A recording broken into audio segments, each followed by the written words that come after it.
Salam uşaqlar. Bugün bizim dərsimiz sonuncu cümlə üzvü olan zərflik haqqında olacaq.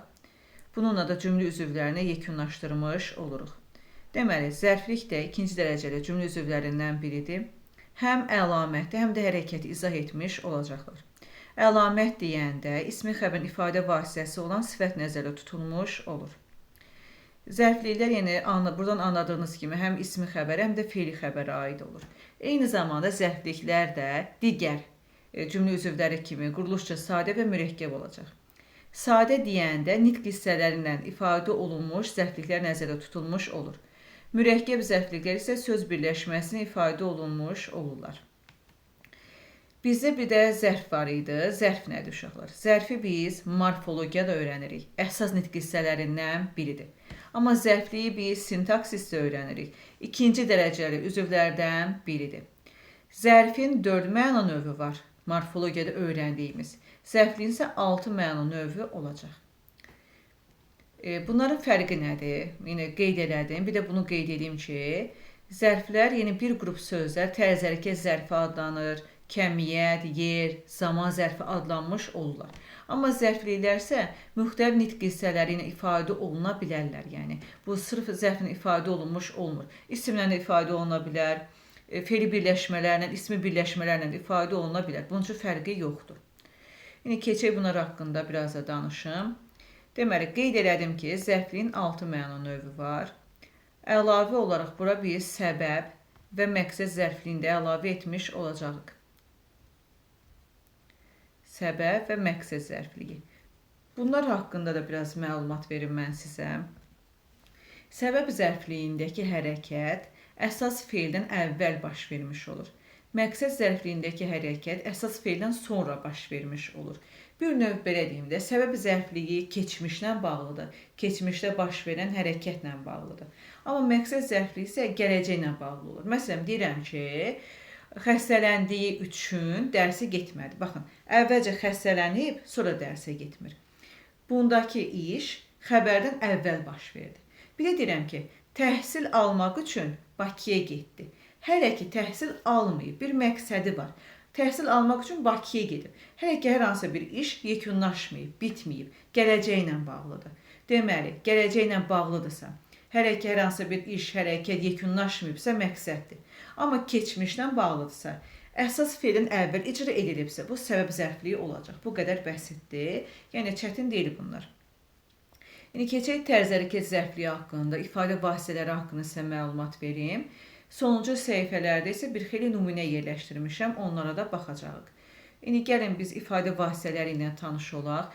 Çünki sizə imtahana daha çox cümlə üzvlərinin ifadə vasitələri ilə bağlı suallar gələcək. Ona görə ondan ifadə vasitələrinə çox diqqət yetirməlisiniz. Tərz hərəkət zərfliyinin ifadə vasitələrindən biri tərz hərəkət zərfləridir.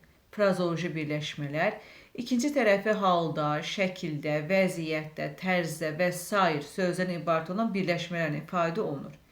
Eyni zamanda feili sifətin an, ən, mış üzəri 4 şəkilçiləri vasitəsilə də ifadə oluna bilər. Bunlar gedirlər qoşulur görmək feilinə. Məsələn, deyirəm ki, onu dərslərini oxuyan gördüm. Necə, nə tərzdə, nə vəziyyətdə gördüm. Onu qanad açmış gördüm. Necə, nə tərzdə, nə vəziyyətdə gördüm. Qoşmalı feili sifət tərz hərəkət zərfliyi kimi işlənə bilər. Bülbül oxuyan kimi heç kəs oxuya bilməz. Bax, görürsünüz, qoşmalı feili sifətdir bu. Qoşması var. Və bu da tərz hərəkət zərfliyi rolunda çıxış eləyə bilər. Tərz hərəkət zərfin sualı, zərfliyinin sualı necə, nə cür, nə tərzdə, nə vəziyyətdə, nə şəkildədir. Həm ismi, həm də feili xəbərə aid olur. Zaman zərfliyi haqqında sizə məlumat verim. Zaman zərfliyinin sualı nə vaxt, nə zaman, haçan, nə zamana dək, nə vaxta qədər sualıdır. Zaman zərfliyi ifadə oluna bilər zaman zərfləri ilə. Zaman mənalı isimlərlə. Məsələn, deyirəm ki, iclasda bu məsələyə toxunuldu. Nə zaman bu məsələyə toxunulub? İclasda. Tənəffüsü uşaqlardan biri yıxıldı. Nə zaman uşaqlardan biri yıxıldı? Tənəffüsdə bunu deyir. Sonra say və il, yaş, ay sözlərin birləşməsi ilə eyni zamanda feili sifət plus an, vaxt, zaman sözlərin birləşməsi ifadə olunur. Bunlarla bağlı nümunələri yerləşdirmişəm. Sadəcə olaraq ifadə vasitələrini hal-hazırda sadalayıram ki, yadınızda qalsın.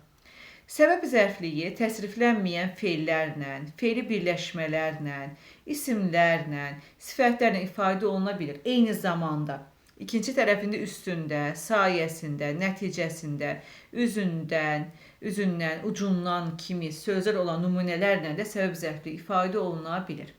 Həmçinin həm tərz hərəkət, həm zaman, həm də səbəb zərfliyi, feili bağlama və feili bağlama tərkibləri, ismi birləşmələr, qoşmalı söz və söz birləşmələri, sual əvəzi ilə də ifadə oluna bilir. Yer zərfliyi ismi birləşmələrlə, qoşmalı söz və söz birləşməsi ilə, həmçinin yer zərfi, yer mənalı isimlərlə ifadə olunur. Yer mənalı isimlər deyəndə, məsələn, Qarabağda, Bakıda, Şəkidə, Lənkəranda, qəsəbədə, kənddə, şəhərdə və s. bunlar nəzərdə tutulmuş olur. Bunlar yer mənalı, yer məzmunu isimlərdir. Kəmiyyət zərfliyini ifadə oluna bilir. Daha doğrusu, kəmiyyət zərfliyi miqdar zərflərini ifadə oluna bilir. İsmi birləşmə ilə, feili bağlama, sual əvəzliyi, eyni zamanda say plus il, gün, ay sözlərinin birləşməsi ilə ifadə olunur. Məqsəd zərfliyi məsdər və məsdər tərkibləri ilə ifadə olunacaq. Feili sifət və feili bağlama tərkibləri ilə ifadə oluna bilmir. Sual əvəzini ifadə olunacaq. İsmi birləşmələrlə, üçün ötürü görən qoşmaları ilə işlənən söz və söz birləşmələri ifadə oluna bilir. Eyni zamanda ikinci tərəfi uğrunda, niyyət, bəhanə, yolunda, naminə kimi sözlərlə ifadə oluna bilər. Onu qeyd edeyim ki, yer zərfliyi də feili bağlama və feili bağlama tərkibini ifadə oluna bilmir. Baxın, bunları bura tam şəkildə sizin üçün yığmışam. Yəni, bu şəkildə bunları oxuyub öyrənə bilərsiniz, əzbərləyə bilərsiniz. İfadə vasitələrinə xüsusi şəkildə diqqət yetirin. Burada sizin üçün bir neçə qeyd yazmışam. Tərz hərəkət, zaman, kəmiyyət, səbəb, məqsəd zərflikləri həm ismi, həm də feili xəbərə aid olur. Yəni, gəlin nümunələrimizə baxaq. Bayaqdan mən bunları yuxarıda qeyd elədim. Bunlardan bir dənə yer zərfliyi ismi xəbərə aid ola bilmir. Deyirəm ki, o da anası kimi mehribandır. Necədir? Mehribandır. Kim o? O necə mehribandır? Anası kimi. Bir şey yadda saxlayın. Bu qoşmalı isimdir. Bu formada qeyd edirəm ki, qoşmalı isimlə tərz hərəkət zərfi ifadə olunmuşdur. Qoşma da nəzərə alın deyəndə. Deməli, əgər kimidən sonra sifət gəlirsə, ismi xəbərdə gördüyünüz kimi, deyəcəm ki, tərz hərəkət zərfliyidir. Əgər, deməli, kimidən sonra feil gəlirsə, yenə tərz hərəkət zərfliyini yaratmış olacaq. Amma isim gəlsə, deyəcəm ki, təyindir. O da anası kimi, məsələn, deyirəm ki, həkimdir. Burada artıq təyin olacaq. Çünki isim gəldi. Mənim ismi xəbərim isimlə ifadə olunub, gördüyünüz kimi. Amma sifəti olsa, mehribandır. Tərz hərəkət zərfliyi olacaq. Feil olsa, tərz hərəkət zərfliyi olacaq. Deyirəm ki, o da anası kimi danışır. O da anası kimi mehribandır. Tərz hərəkət zərfliyi götürmüş olursunuz. Diqqətli olun. O yaxşı oxudu. Necə nəcür oxudu? Yaxşı. Görürsünüz, tərz hərəkət zərfi ilə ifadə olunmuş oldu. İndi baxırıq biz deməli zamana. Eyni zamanda zaman zərfliyidir. Həm ismi xəbərə aid ola bilir, həm də feili xəbərə aid olur. Dünən soyuq idi. Necə idi? Soyuq idi. Nə zaman soyuq idi? Dünən. Görürsünüz. Gecə qar yağdı. Nə etdi? Yağdı. Nə yağdı? Qar. Nə zaman yağdı? Gecə. Görürsünüz, gecə yağdı. Feili xəbərə aid oldu. Sonra kəmiyyət zərfliyimizdə həm ismi, həm də feili xəbərə aid olur. O xeyli yorğun idi. Nə qədər yorğun idi? Deməli, necə idi daha doğrusu, üzrlü sayın, necə idi, yorğun idi, nə qədər yorğun idi, xeyli, bu şəkildə gedəcək. Xeyli yorğun idi. Görürsünüz, burada sifətə aid oldu. Sən çox danışdın, nə etdin, danışdın, nə qədər danışdın, çox danışdın. Bu şəkildə də kəmiyyət zərfliyimdə həm ismi xəbərə, sifətə aid oldu, həm də feili xəbərə aid olmuş oldu. Keçək səbəb zərfliyinə. Getdiyi üçün pərişan idi. Necə idi? Pərişan idi. Nə səbəbə pərişan idi? Nə üçün pərişan idi? Getdiyi üçün. Bu da oldu səbəb zərfliyim. Sifətə aid oldu. Sevindiyindən nə edəcəyini, nə deyəcəyini bilmədi. Aha, nə etdi? Bilmədi. Nə səbəbə bilmədi? Nə səbəbə bilmədi? Sevindiyindən bilmədi. Görürsünüz? Aid oldu xəbərə. Nəyi bilmədi? Nə edəcəyini. Sonra uşaqlar, baxırıq digərinə. Oxumaq üçün həvəs lazımdır. Nədir lazımdır? Nə həvəs? Deməli, nə məqsədə həvəs lazımdır? Nə üçün həvəs lazımdır? Oxumaq üçün. Və bu oldu mənim məqsəd zərfliyim. Təhsil almaq üçün Bakıya getdi. Nə etdi? Getdi. Fe'li xəbərim.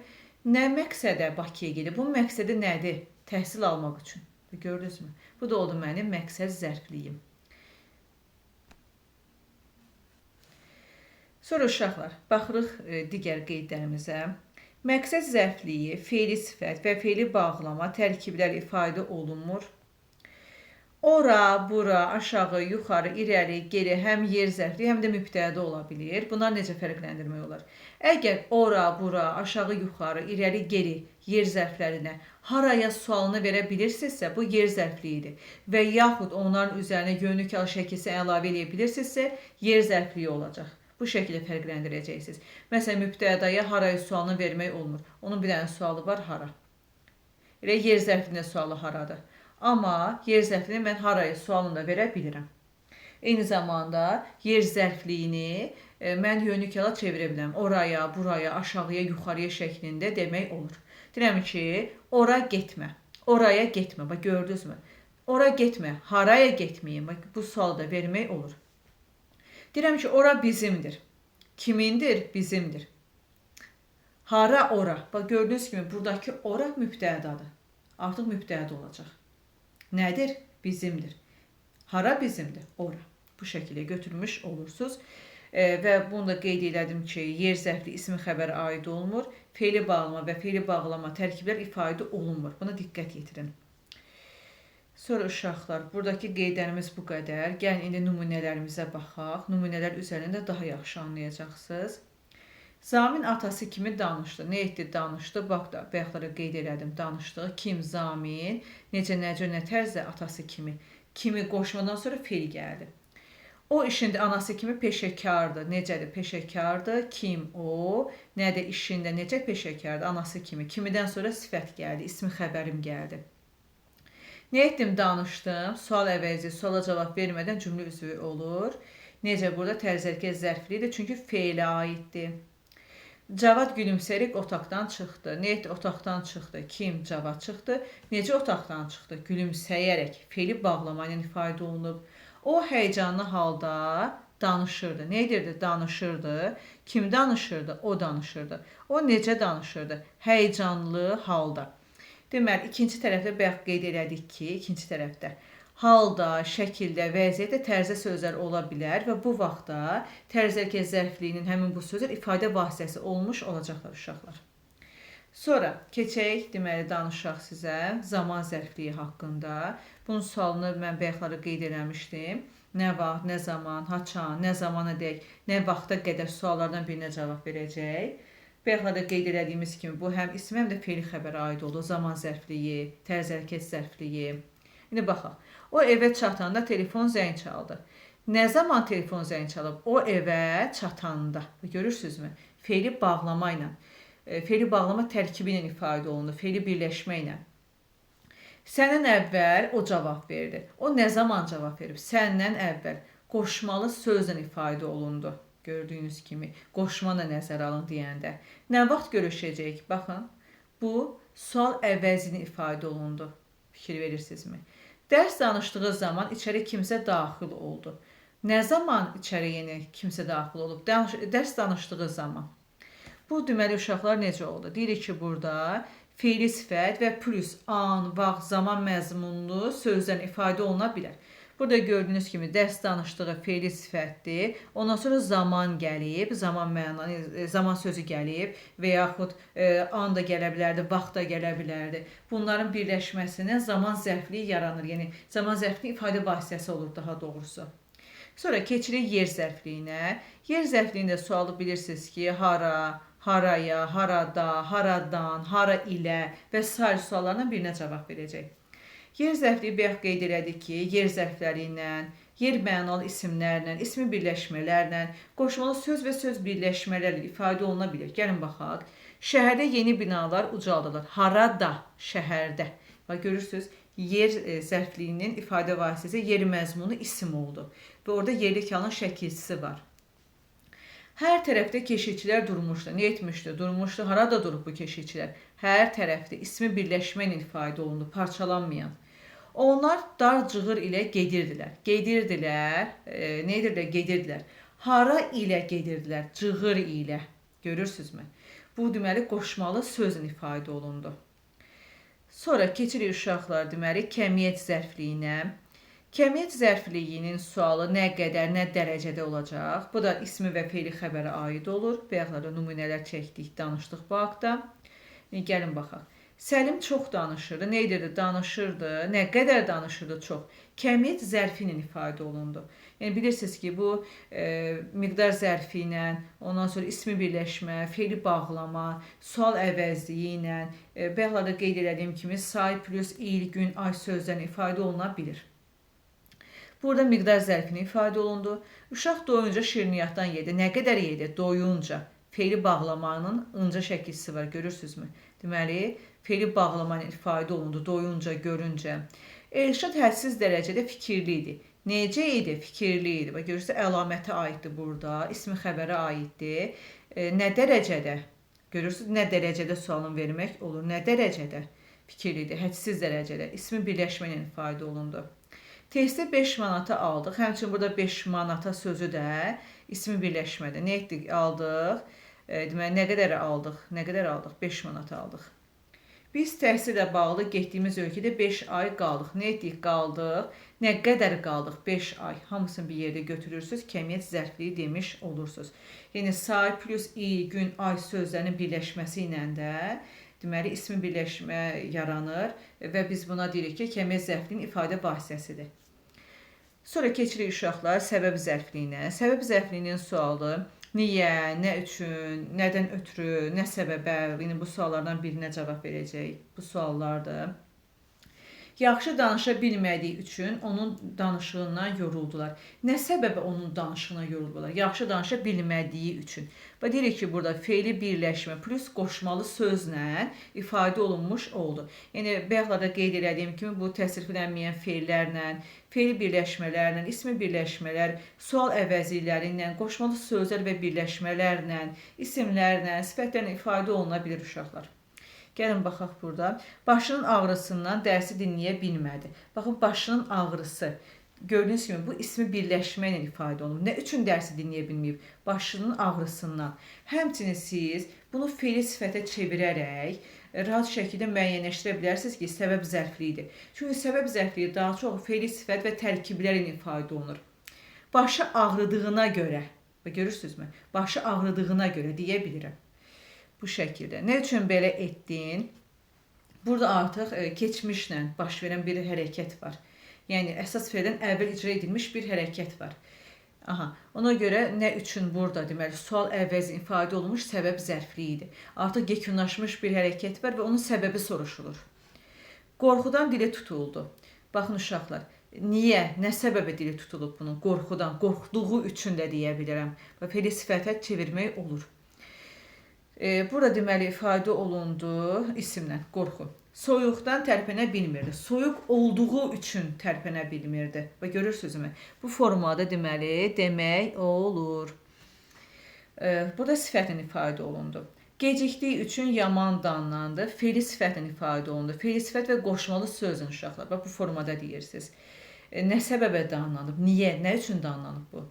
Sənin üzündən əsəbləşdi. Bayaqlarda qeyd etdiyim kimi burada deməli üzündən, ucundan, nəticəsində, sayəsində tipli sözlər ikinci tərəfdə istifadə edilir və bu səbəb zərfliyini yaratmış olur. Məqsəd zərfliyimizə baxaq. Məqsəd zərfliyimiz bayaqlarda qeyd etdiyim kimi feili sifət və feili bağlama tərkibləri ilə ifadə oluna bilmir. Daha çox ifadə olunur məsdər və məsdər tərkibləri ilə, sual əvəzlikləri, ismi birləşmələr, üçün ötürü görə qoşmaları ilə ifadə olunmuş olacaq. Gəlin baxaq. Oxumağa xarici ölkəyə getmişdi. Baxın, burada məsdərlə ifadə olunub. Nə məqsədə xarici ölkəyə gedib bu? Oxumağa. Hətta bunu üçün də əlavə edə bilərsiniz. Yönlük şəkilsin çıxın. Oxumaq üçün xarici ölkəyə getmişdi də deyə bilərsiniz. Olar. Bir məqsədi var. Hələ ki, o məqsədini reallaşdırmayıb, amma gedib. Yəni, gələcəklə bağlıdır. Fikir verirsinizmi? Dərsə vaxtına çatmaq üçün evdən tez çıxdı. Bunun bir məqsədi var. Hələ ki, çatmayıb. Bir məqsədi var, gələcəklə bağlıdır. Nə məqsədə bu evdən tez çıxıb? Dərsə vaxtında çatmaq üçün məstər tərkibinin ifadə olundu. Sənin yolunda hər əzaba dözdü. Baxın uşaqlar, ikinci tərəfdə yolunda bəhanə, sonra niyyət ola bilər, uğrunda ola bilər. Yəni bu sözlərlə ifadə olunanda məqsəd zərfliyini yaratmış olur. Bu sözlərə xüsusi fikir verin, əzbərləyin, öyrənin. Deməli, nə məqsədə bu hər əzaba dözüb? Sənin yolunda. Yəni bir məqsədi var idi da. Bu formada yəni müəyyənləşdirmək olur. Elə də çətin dərs deyil. Sadəcə olaraq ifadə vasitələrinə xüsusən fikir verməlisiniz ki, rahat şəkildə siz bunları tezcə müəyyənləşdirə biləsiniz. Bugünlük dərsimiz bu qədərdir. Ümid edirəm ki, dərs sizə rahat oldu. Eyni zamanda zərfliyin mübtədadan, ondan sonra zərfliyin təyindən fərqləndirilməsi haqqında zərf dərsində danışmışdım. Yəni zərfi necə isimlə fərqləndirmək olar, necə sifətdən fərqləndirmək olar, necə saydan fərqləndirmək olar. Oradakı qaydalar eynən bu zərflikdə də keçərlidir uşaqlar. Gəlin bir neçə nümunə deyim sizə, daha aydın olsun, yəni nə demək istədiyim. Baxın uşaqlar, deyirəm ki, o yaxşı danışdı. Baxın, yaxşıdan sonra fe'l gəlib, hərəkətə aiddir uşaqlar. Deyirəm ki, bu tərz hərəkət zərfliyidir. Çünki fe'l gəlib ondan sonra. Bir deyirəm ki, o yaxşı şagirddir.